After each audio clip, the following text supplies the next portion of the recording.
नमस्कार दोस्तों, स्वागत है आप सभी का आपके अपने YouTube चैनल आस्था शक्ति 108 डिवाइन पर। आज आप सुनेंगे कमल यानी पद्मिनी एकादशी की व्रत कथा। ये अधिक मास शुक्ल पक्ष की एकादशी है। धर्मराज युधिष्ठिर बोले, हे जनार्दन, अधिक मास के शुक्ल पक्ष की एकादशी का क्या नाम है और इसको करने की क्या विधि है, कृपा करके मुझे बताएं। भगवान बोले, अधिक मास में शुक्ल पक्ष की जो एकादशी आई है वह पद्मिनी या कमल एकादशी कहलाती है। वैसे तो प्रत्येक वर्ष 24 एकादशियाँ होती है, लेकिन जब अधिक मास या मलमास आता है तब इनकी संख्या बढ़कर 26 हो जाती है। भगवान कृष्णा बोले, मलमास में अनेक पुण्य को देने वाली एकादशी का नाम पद्मिनी एकादशी है। इसका व्रत करने पर मनुष्य कीर्ति प्राप्ति करके वैकुंठ को जाता है, जो मनुष्य के लिए बेहद दुर्लभ है। यह एकादशी करने के लिए 10वीं के दिन व्रत का आरंभ करके काशी के पात्र में जो चावल आदि का भजन करे तथा नमक न खाए, भूमि पर सोए और ब्रह्मचर्य व्रत का पालन। एकादशी के दिन ब्रह्म मुहूर्त में शौच आदि से निवृत्त होकर दंत धावन करके जल के 12 कल करें। जैन सूर्य उदय होने से पूर्व उत्तम तीर्थ स्थान में स्नान करने वाले जैन इसमें गोबर, मिट्टी का तेल अथवा कुश में अवल की चरण से विधि पूर्वक स्नान करें। श्वेत वस्त्र धारण करके भगवान विष्णु के मंदिर में जाकर पूजा अर्चना करें।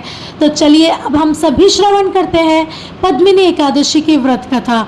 मुनिवर पूर्व काल में त्रेता युग में हेहट नामक राजा के वंश में कृतप्रेय का राजा महिष्मतिपुरी में राज्य करता था। उसे राजा की 1000 परम स्त्रियां थी, परंतु उनमें से किसी को भी पुत्र नहीं था जो उनकी राज्य भर को संभाल सके।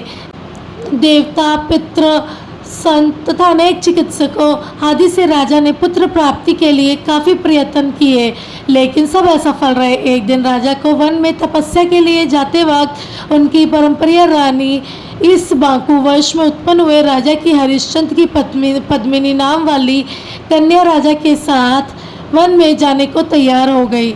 दोनों ने अपने अंग के सब सुंदर वस्त्र और आभूषणों का त्याग कर दिया और वल्लभास्त्र धारण करके गंधमादन पर्वत पर चले गए। राजा ने उस पर्वत पर 10,000 वर्षों तक तपस्या की, परंतु फिर भी कोई पुत्र की प्राप्ति नहीं हुई।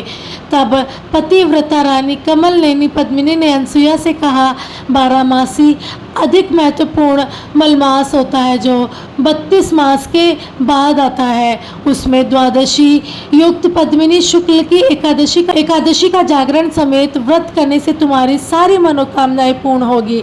इस व्रत को करने से पुत्र देने वाली भगवान तुम पर प्रसन्न होंगे और शीघ्र ही तुम्हें पुत्र देंगे। रानी पद्मिनी ने पुत्र प्राप्ति की इच्छा से एकादशी का व्रत किया। वह एकादशी को निराहार रहकर रात्रि जागरण करती। इस पर पृथ्वी प्रसन्न होकर भगवान विष्णु ने उन्हें पुत्र प्राप्ति का वरदान दे दिया।